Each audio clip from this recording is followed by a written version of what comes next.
You know, with all this talk of the quick mask mode and alpha channels and masking and perfecting selections and all the rest of it, we can actually take this one step further, and I can introduce you to a new dialog box inside Photoshop CS5 called the Refine Edge dialog box. Well, you know, actually it isn't new in Photoshop CS5. However, it's been completely revamped in this latest version of Photoshop. So let me show you how this is going to play out here. Now, as the name would imply with this dialog box, it's going to allow us to refine our selections, refine our masks even further. So I'm exactly where we left off from the previous exercise. What I'm going to do is I'm going to go and grab any selection tool out of the toolbox. Go ahead and grab any of them there. It doesn't really matter which one. And then up on the options bar across the top, I'm going to go and click on Refine Edge. And that'll bring you into this dialog box here.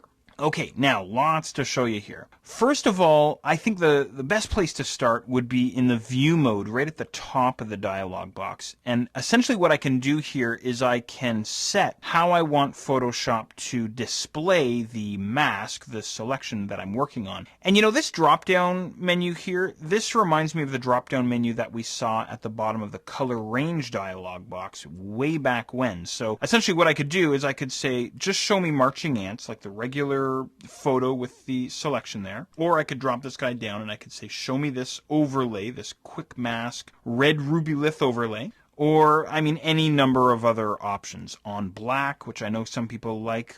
On white, which I prefer myself. It's a little bit cleaner, easier to see. But you know, there's two additional options here that are new inside Photoshop CS5, which is reveal layer. So it's going to show you the photograph without the marching ants, which is kind of handy.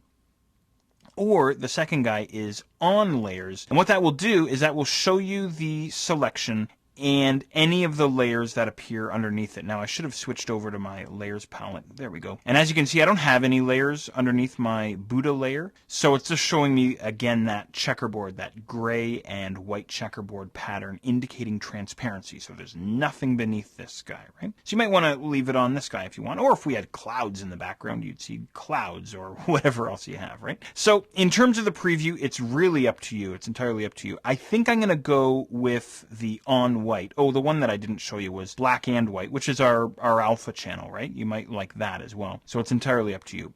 Then what we can do is we can get to the good stuff in this dialog box, and that is the options that we see inside the adjust edge area. So we have smooth, feather, contrast, and shift edge. So let's have a look at these guys.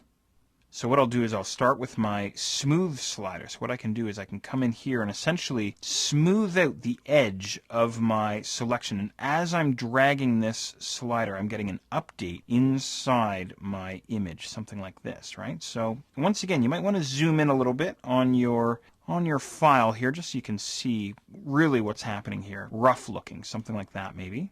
It's all in the eye of the beholder too, as well, of course. Do you know what feathering is? What that will do is that will give me a soft edge, so maybe something more like this, which maybe I want to use for a special effect or something, right? Something like that. So whenever you see feathering options, it means soften the edge. And of course, the higher the feather value, the softer the edge. Well, I don't want very much feathering at all, if any. Maybe I'll have mine all the way down at about 1 pixel, just so it's a little bit soft, so it won't be too hard of an edge. And then we also have contrast. You can use your contrast slider as well to further refine that edge. If I crank up this contrast, you can see how sharp that edge gets, and that looks pretty darn good to me, I think. And then finally, we have shift edge, which essentially will shift the edge either inward on our statue. Notice how it's trimming in on the edge of our Buddha statue now. Or we can push it off the edge of our Buddha statue. And now we're going to be getting some of the background in there. You can actually see some of the books that are in the background there and so on. So